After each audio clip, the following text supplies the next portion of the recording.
Right, then we take this laser and mount the laser onto the bracket, then use the screws, and tighten them up. Once tightened, the laser is installed. Next, we are now going to proceed with the installation of the large fish. Can you clearly see my screw rack? Now, let's carefully install the controller. We will securely mount the controller onto its designated controller bracket.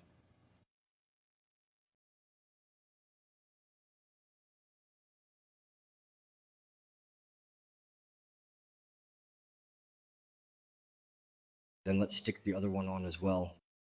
You can go over there.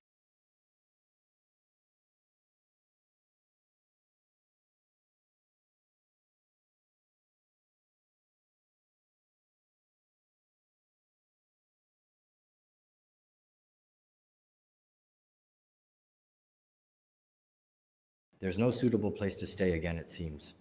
Next, we will carefully connect the wire from the controller unit directly to the laser module, ensuring a secure fit. Following that, we will gently turn this connector, rotating it, and then carefully open it up. It is important to make sure to tighten all the screws properly and securely, and always endeavor to keep the entire area clean and free from debris.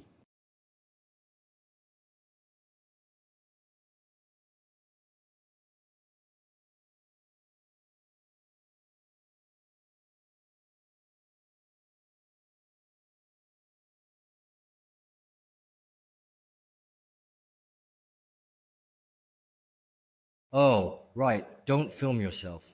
Take your camera away, take it away to take pictures. Don't be afraid.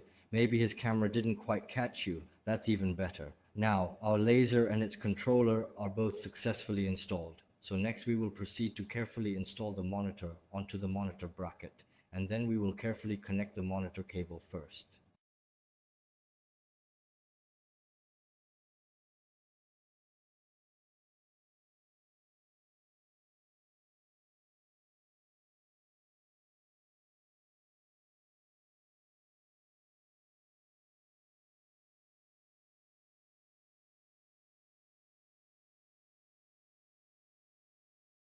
That's about it. Alright, now we're ready to finish the installation. Let's make absolutely sure not to film the back of the delicate fiber optic cable. We specifically need to carefully route the fiber through this designated fiber port right here and then secure it properly and firmly. If it's a Datong fiber, we can precisely place it in this particular position. Okay, let's proceed to tighten it up securely.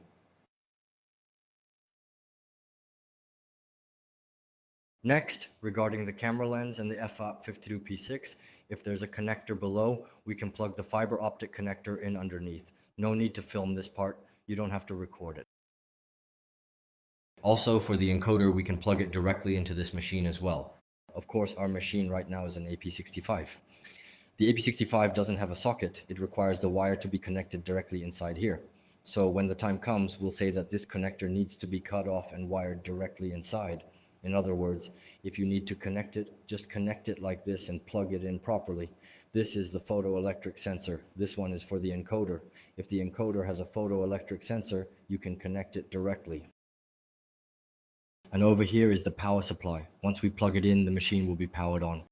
Let's find a power source and plug it in. Let's take another detailed shot inside, allowing me to have a good thorough look, and then we'll proceed with the careful installation of this exhaust pipe.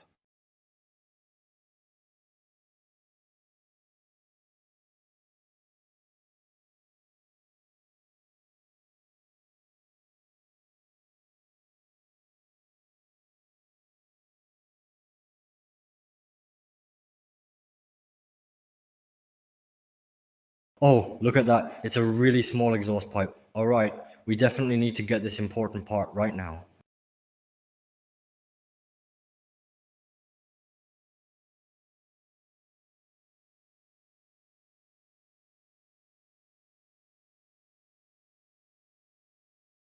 No need for that machine, the laser machine, the exhaust pipe at the back, and also the exhaust pipe for our controller. Just install them like this. It's just that we're missing a seam sealing machine. Actually, for this panel, the manifold needs to be installed. One thick pipe and one thin pipe need to be connected to the seam sealing machine, but right now we don't have it. So for demonstration purposes, I'm just installing them bit by bit on the machine. This way, the controller gets 4 thin pipes, 2 thin pipes, and then the back of our laser needs 2 thick pipes. Then 1 thick pipe and 1 thin pipe connect to the seam sealing machine, but we don't have the seam sealing machine right now, so I'm explaining it step by step. So this is how we install the laser machine, just like this. Once we've done that, the installation is complete. Then take a clear photo and also take multiple photos from different angles and perspectives.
Now let's take a look at another one, the CSL30 laser machine, and I'll explain how to install its first bracket.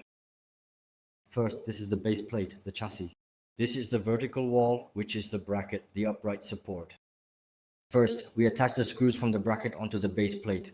On the base plate, we have 2 fixed rods for the controller. These are for mounting the controller. Over here is the cross arm, the cross arm, the cross arm.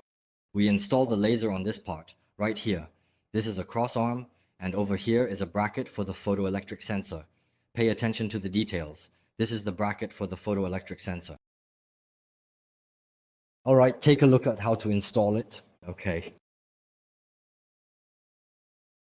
We can install the photoelectric sensor or the optical fiber here. The larger photoelectric sensor can also be installed here. Both options are available. Next, on the front side, there is a mounting plate for the monitor. We can place the monitor on top and it is installed like this. There are 4 screws here to secure it in place. This bracket is actually very easy to install.